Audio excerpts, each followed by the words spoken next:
Hello, everyone, and welcome to day 3 of Elfmas 2025. So happy you're all here, and I'm joined by a number of my fellow lead elves, Elf Vicky, Elf Kathy, and Elf Christine. Ugh.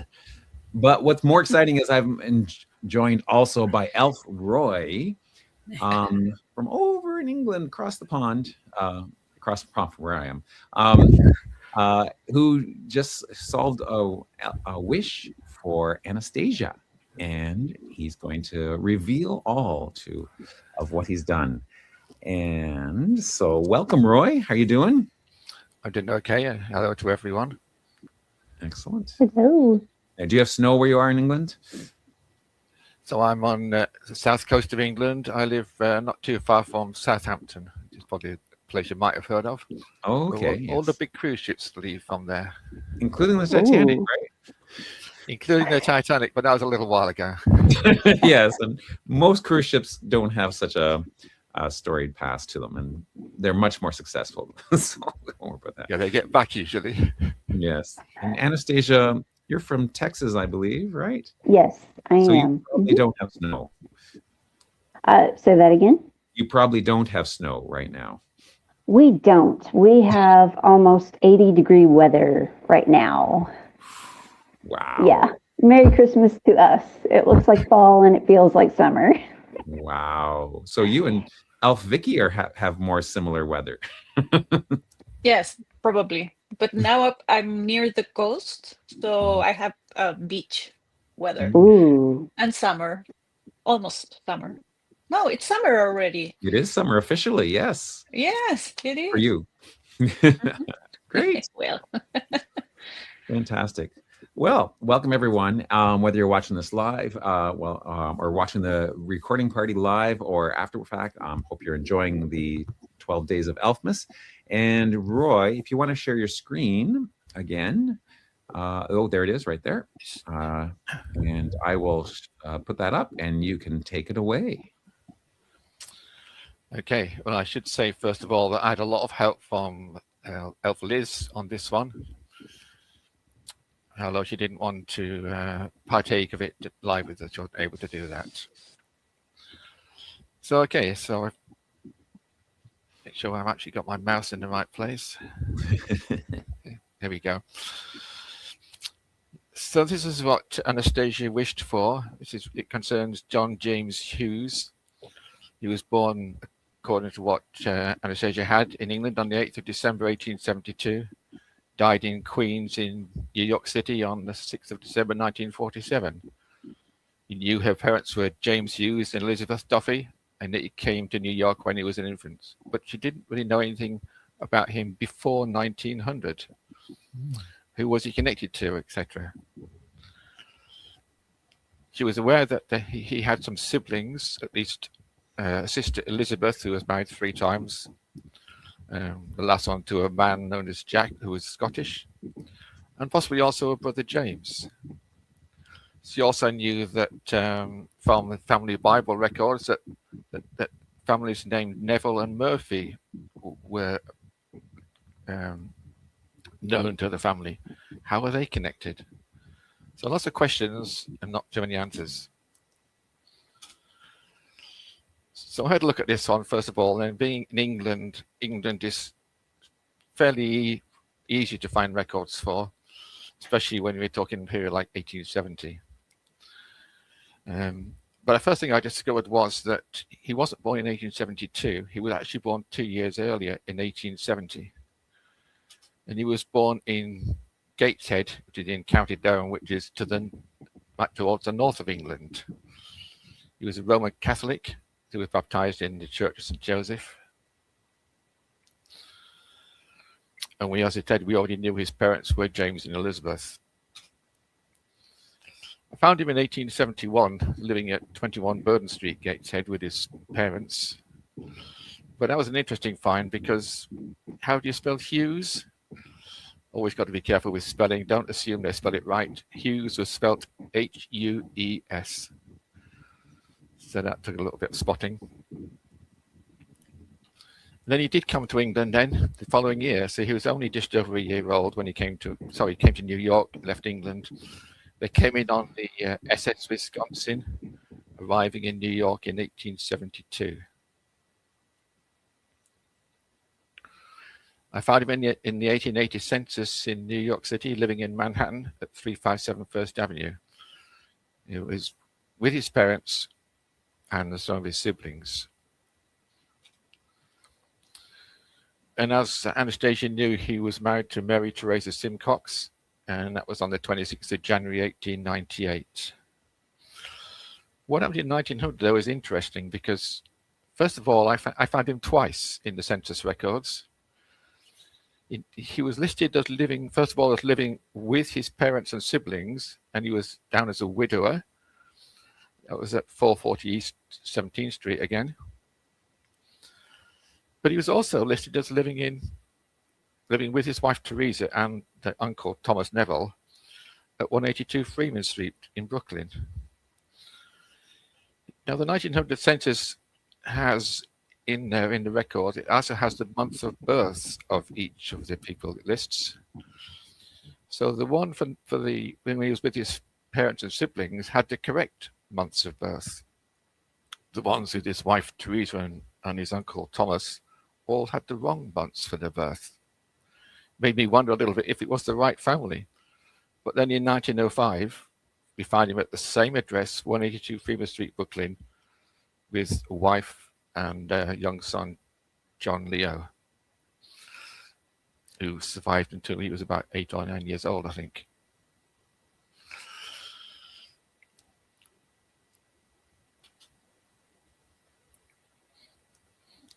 So because we found out that, if I go back slightly, to that 1871 census record in Gateshead, that also told us where his mother was born, and she was born in Newcastle. So I was able to find, therefore, Elizabeth Duffy, as she was born then, born in 1848, daughter of Michael Duffy and his wife, Catherine, who has a maiden name something like McAvaney. It was spelt lots of different ways, so it's hard to be sure. So she was born the 19th of October, 1848, and baptized, again, Roman Catholic, at the Church of St. Mary in Newcastle. She lived in Castle Square in 1851 and Castle Garth in 1861 in Newcastle. And then she married James Hughes at Newcastle on the 12th of February. Now that took a little while to discover that because I had to find her marriage record. And as you can see from the record, she wasn't down as Elizabeth, she was down as Isabella Duffy. I'm not sure why that is, didn't come across it anymore, but it's obviously the right person because the father's Michael, which is correct. It gives us occupations as well, and it also gives us her age, which is also right. So it's obviously the right person. The only issue with that, because it's a marriage certificate, it's a copy of an entry. It's not actually an image of the original marriage register. So you don't get to see the original signatures and to tell if it actually did say Isabella or if it might have been misread and mistranscribed at some point.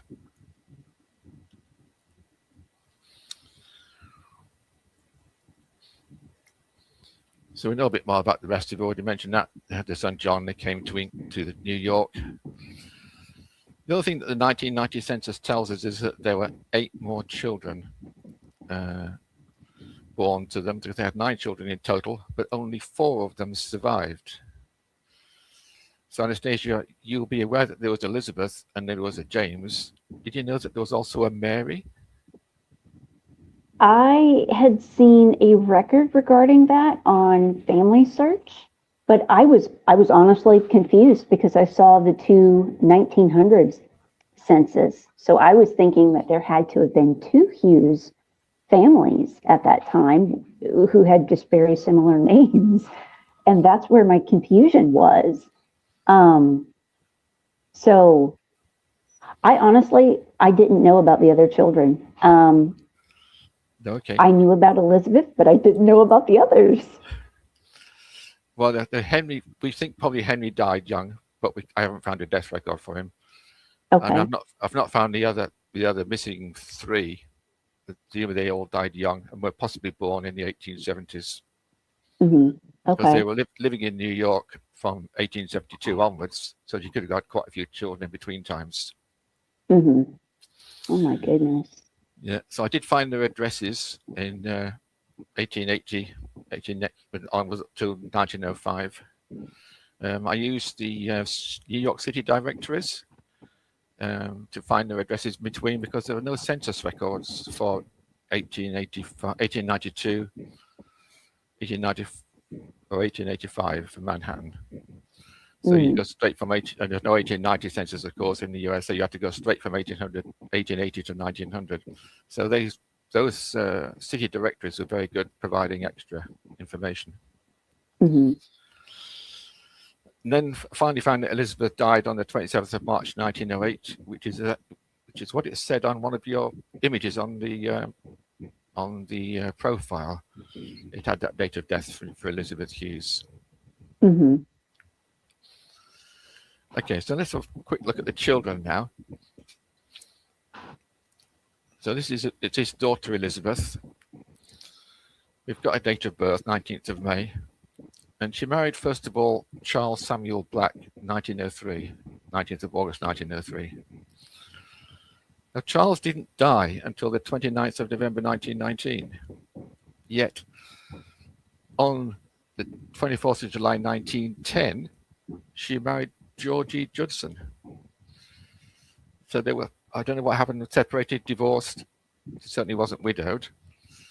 I did try looking up, Googling what happened about divorce in 1910, and they said, well, not a lot happened. Often no records kept. People would go out of state to get married or out of town to get married, or they might not marry at all. Oh So I wonder goodness. if that's what happened in this case, because as you see, she got married to the second time in Erie County in Buffalo. Huh.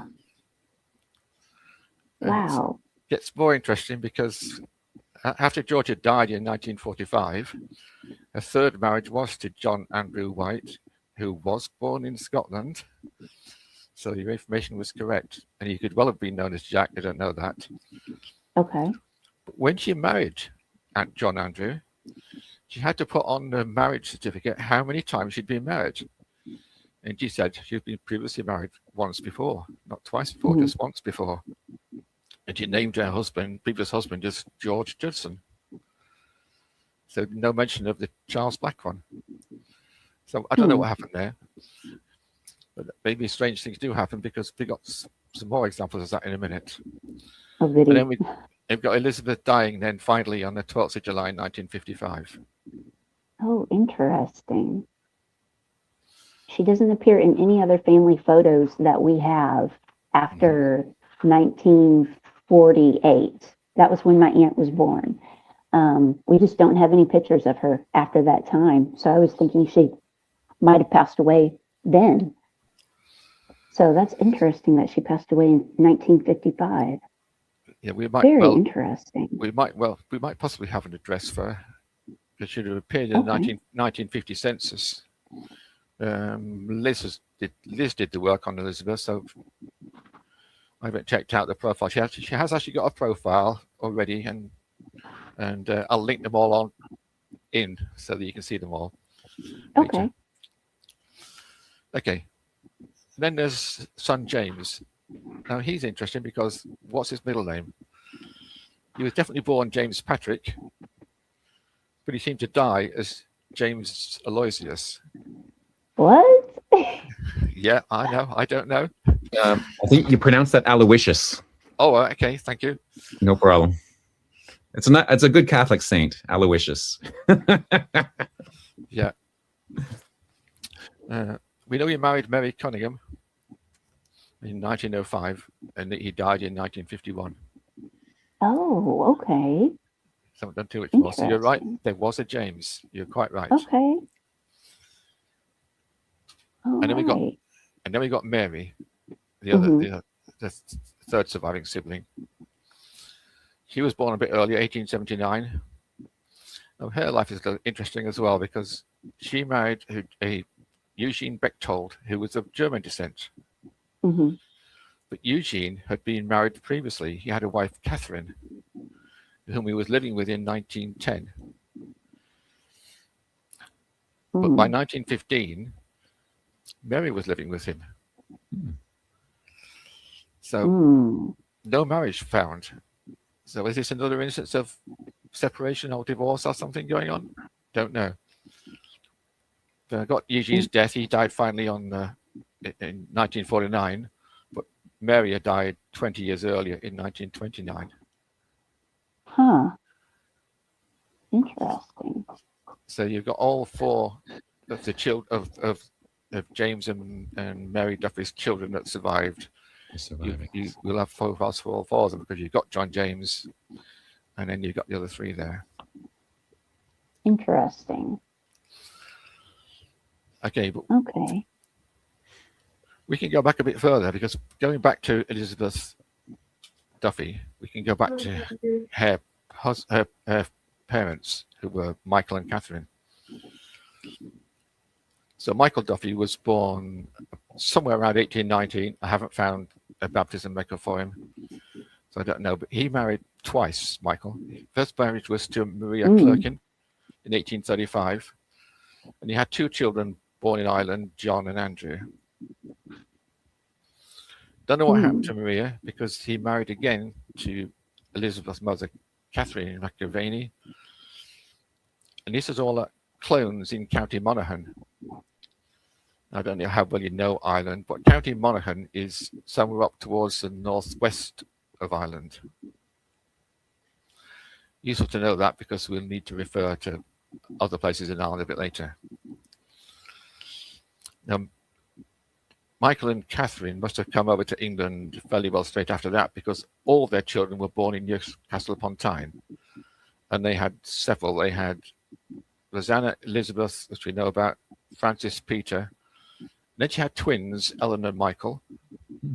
The twin Michael died. So the next son born was also named Michael.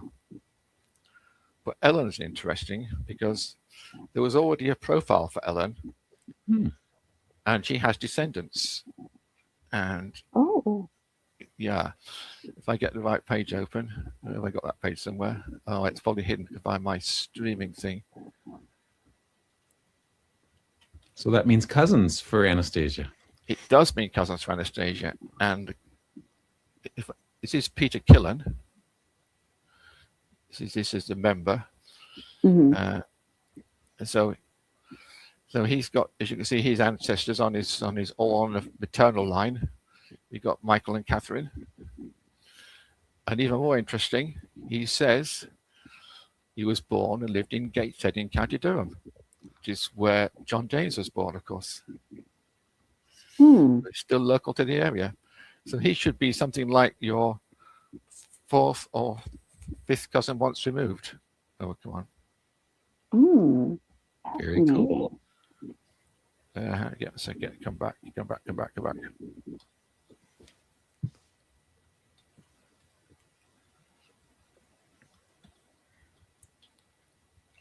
my screen back to where it should be. There we go.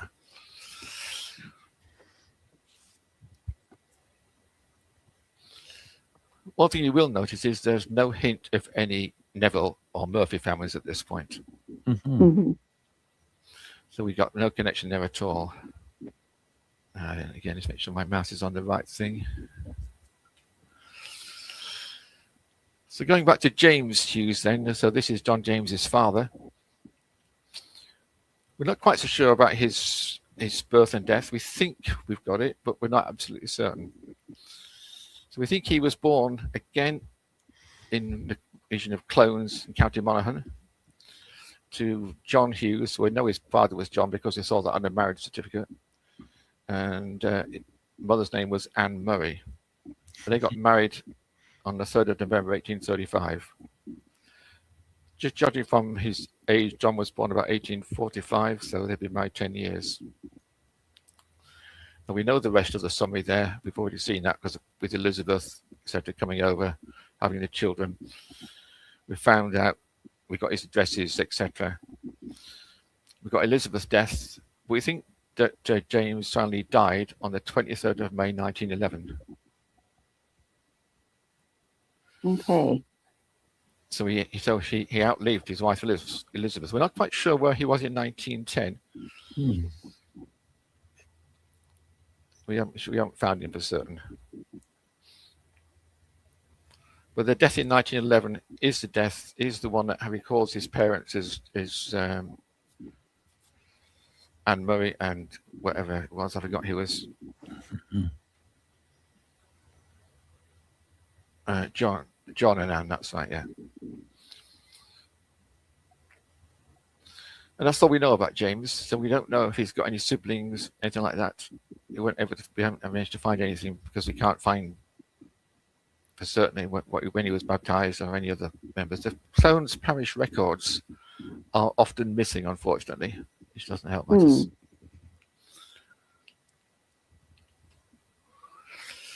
Again, no connection with the Neville family. So at this point, we decided to try to do some work on the Nevilles. Now, you already had that Thomas Neville died in 1901. That was on one of your family Bible records. Yes. But he easily found his probate records, and his probate records listed his relatives, or his surviving relatives. So we had a sister, Mary Ann Neville, obviously not married. Had a Margaret Baldwin. He had Joanna Murphy. And of course, you had Joanna's details on your papers again. There was Brother Bartholomew, and then there was Rose and Daniel. I know Rose and Daniel were siblings. I forgot now, but I think they might be children of Bartholomew. But I'm not certain on that point. I can't remember. We covered a lot of people. And I haven't done a profile for Bartholomew. So because of Bartholomew is a bit of an unusual name, we're able to sort of research him a bit easier and to discover that he was son of Michael Neville. So we looked at Michael Neville, and I've done a profile for him. He was born in Ireland about 1808, and he had a wife, Honora Hurley. Don't know when they got married, couldn't find a record. But they were living at a place called Racecourse. Yes, there is a place called Racecourse. And it was near a town called Tallow in the county of Waterford, which is in the southeast side of Ireland. So more or less diagonally opposite to Clones. And they had quite a few children, as you can see. All but the last one, Mary Ann, being born in Ireland, and then Mary Ann born in New York. So we have the Margaret that was become Margaret Baldwin. There was a Michael, a Martha. There's Thomas himself. I have Johanna. And the birthday I've got for Johanna, because I've got her exact date of birth, was more or less what you had on your records in the Bible. Richard, Catherine, Bartholomew, and Patrick, Mary Ann. So because they must have come to New York between 41 and 44, so they obviously arrived somewhere around 1842, 1843. We know that Honora died on the 11th of August, 1863, and Michael himself died on the 28th of August, 1886. But that's not the most interesting bit. Because in 1850, he had a Bridget Simcox living with him. What? Yes, that's what we thought. Bridget Simcox was named as the mother of John James's first wife. But this is probably not the mother because we know that Maria Theresa was born in Ireland. And of course, in 1850, Bridget is already over here, and Maria Theresa wasn't born, according to your records, until 1865. So not the mother, but the name. Yes, we've suddenly got a potential link. So we decided to look at Bridget Simcox. What can we find out about Bridget Simcoxes?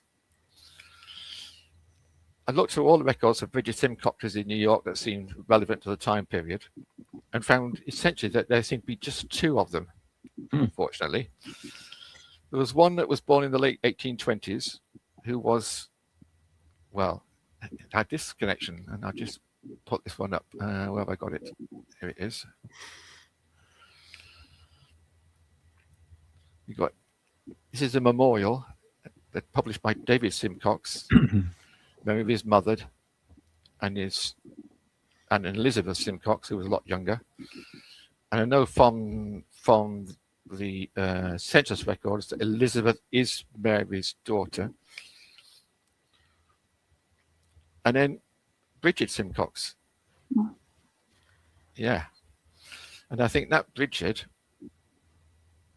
just to get rid of that, that Bridget is the one that was connected to the one that we saw living with the Nevilles. Because she arrived in New York in 1849. We actually found that record. She died in 1879. But there's no husband or children listed at all. So we don't quite know how she's related. There was the other Bridget Simcox we found had a maiden name of Tracy. She was married to Peter Simcox, who died in the 1870s. She had children. And we don't think she's relevant. We think it's the first one that's interesting. So at this point, we decided to work on David Simcox. Now, he was the son of David and Mary. He was probably born about 1835. But look who he married. Mary Carey, the daughter of Thomas Carey and Anne Neville. Oh my goodness. It gets even more interesting now, because in 1880, he had a nephew living with him who was called Michael Simcox, age 17. So probably born about 1863. And in 1913, 16, 17, we found records related to almshouses and poorhouses. And Michael Simcox, the son of John Simcox and Bridget Simcox, who was living there. He was single. And on the cards, it gives an address of a relative or friend as Mrs. Mary Hughes of 182 Freeman Street. Oh my That's lordy. where John James and his wife Mary Teresa were living. Oh my, oh good grief. So this looks like he's Mary Teresa's brother. Oh my gosh. The right sort of time frame. In which case, if that is the same one as was living with David Simcox in 1880, which I think it probably is, but not certain, then that means that David Simcox would be the uncle of Mary Teresa as well. Oh my goodness. Now that Michael died in 1931. He lived a few years afterwards, even though he seemed relatively poor. So that brings us back full circle, really, to Mary Teresa. We know she was the daughter of John Simcox and his wife Bridget. I actually found her baptism record. We probably wouldn't have found it very easily. I was lucky with my searching. I was having trouble finding it because, first of all, she was born in 1859, not 1865. So 6 years earlier. But the date is exactly the same date as that she was baptized on, as the date that you've got for her that she gave when she died. So it obviously is her. It's the right parents. She had siblings that we know about, Johanna, James, and Joseph, with those birth years, 65, 67, 69. Don't know what happened to them. And of course, we also now think she had a brother, Michael. If he was born around 62, 63, that would fit in quite nicely. The only thing I'll say about Mary Teresa's baptism, this is where you absolutely need to see the record images, because the way I found it was I was searching for anybody, no matter what they were called, whose mother was Bridget Smith. And it came up with somebody called Mariam Lomas. This is in the transcriptions. And so when I looked at the image, that's when I saw it was Mary Teresa. Couldn't believe it. We'd never found it from the transcription otherwise. Goodness. And where was she born? She's born in Lismore in County Waterford. And that's quite close to where the Nevilles were born, in the southwest. We also discovered that Mary Teresa's mother, Bridget, had died when she was 34. Cause of death was extreme debility after childbirth, because you'll notice that 8th of August 1869, when she died, was not many days after she'd given birth to son Joseph on the 27th of July.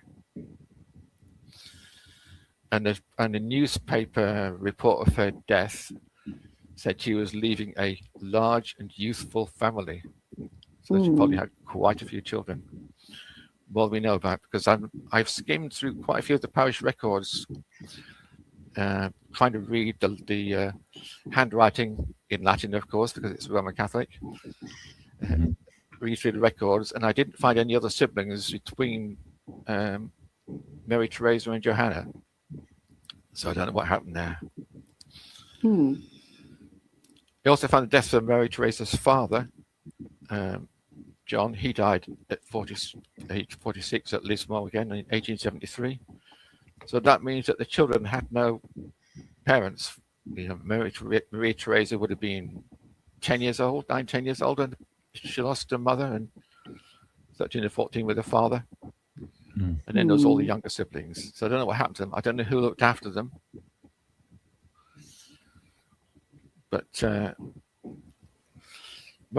Mary Teresa, I did find her in some of the city directories between 1889 and 1897, living at 263 Avenue A in Manhattan. But I don't know when she came to the States. I didn't find a passenger record.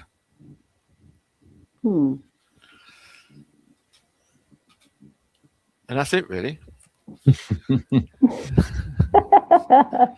So as you see, there's a lot of information there. We've got to put it all in we've got to catch it all in, and I've got quite a bit on the free space pages. We'll need to copy it in, and then you've got to see all the records. Yeah. Oh my goodness. Well, thank you so much for clarifying who's who, because I had so much confusion with trying to figure out who was who and who was related to who, and so this definitely helps. It is not easy, and it was very confusing, and the double 1900 census was definitely confusing to me, and we didn't know that much about my great grandpa John, other than, you know, he had a sister and he might have had one other sibling. So yeah, but thank you so much for looking into who he's connected with, because that definitely gives us more, I guess, more of an idea of relations and whatnot. We've just been speculating for years, and then again, because I made my dad bring me over the Bible, and I was looking at it and going, so it makes a lot of sense with all the records that you had. Yes, it definitely makes a lot of sense. Okay, so the Nevilles and the Murphys the Nevilles are definitely kin to Mary Teresa. Yeah, so the Murphys are there by marriage to the Nevilles. Okay. So Gotcha. Johanna Neville married, what's his name? John Murphy, Paul Murphy, something like that. Or was it son Paul Murphy? I forget the name now, but yeah. Johanna married the Murphys. So the Murphys are married to the Nevilles, and the Nevilles seem to be connected to the Simcoxes. Okay. So that's what. Okay, that makes a lot of sense. And which of those lines are direct ancestors for Anastasia? Neither of them, because Anastasia is descended from John James's second wife, who was Harriet Tressa-Dembski. Yes, Harriet Tressa-Dembski. We didn't know that she was actually Polish. I was going to say that sounds very Irish to me. No, it is not. She was a big Polish lady. She was 6 foot, and my great grandpa John James Hughes was. Everybody says he was about the size of a jockey. He was very short. And I posted a picture on great grandma Harriet's profile. It's of Grandpa John sitting in her lap, and you can tell he's very small. He's very small man, and she's a very large woman. So, but yeah, I found a cousin year before last, and he was like, "Oh no, you guys are Polish. You weren't German.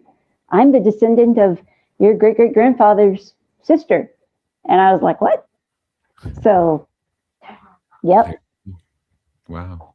So what could be an explanation for the double 1900?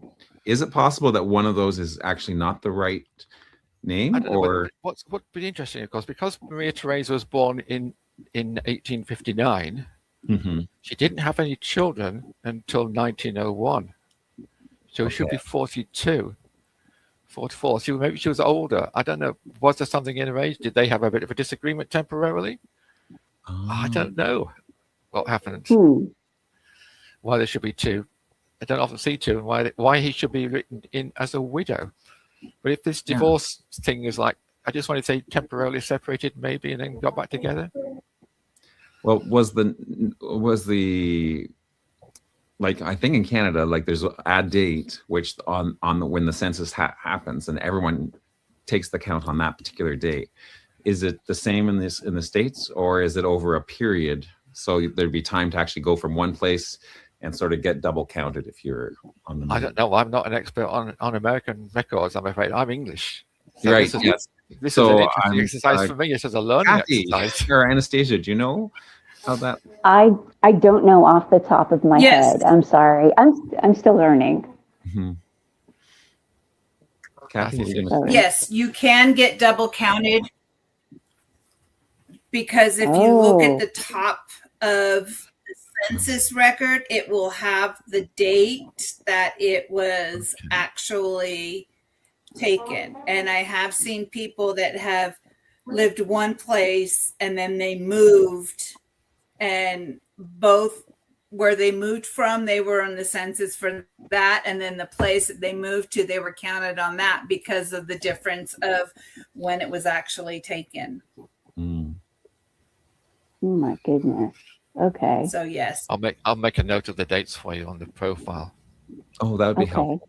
And I think it was whoever was in the household at the time. So if he was visiting one household and living in the other household, he could have been enumerated twice. They probably live quite close to each other. Right. They're both in Manhattan. And I guess if the person answering the question was more distantly related to him, and or even just the neighbor, answering the question about the people in that house over there, they could have the story wrong, I suppose. Is that possible? I don't know why the months of birth would be wrong for all of the ones in the 1900 when he was married, with his wife and child. No, not the child, just with his wife and his uncle, because all three records are wrong for the months of birth. And even Thomas Neville's is wrong. Oh my goodness. Yep. It was super confusing. Yep. That's why I was so confused. Great. Oh my gosh. Well, thank you guys so much for your help and for looking at this. It definitely adds some clarity. And I'll have a lot of explaining to do to my family now. Exactly.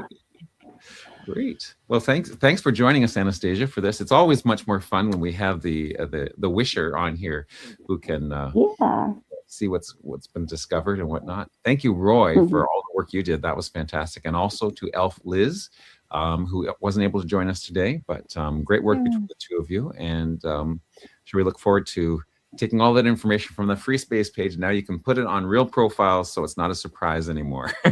Yeah. Connect things in and all the rest of it. Yes.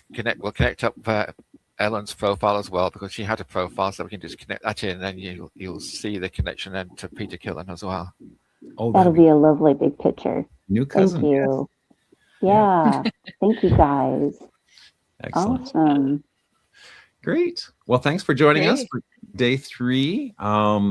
Anything else from my fellow elves before we close off? No, great job. I'm speechless. Amazing. Excellent. So we'll see you tomorrow. Tomorrow, day 4, is actually Christmas Day. And so we have a little surprise, a nice little special treat for you for the 4th day of Elfmas.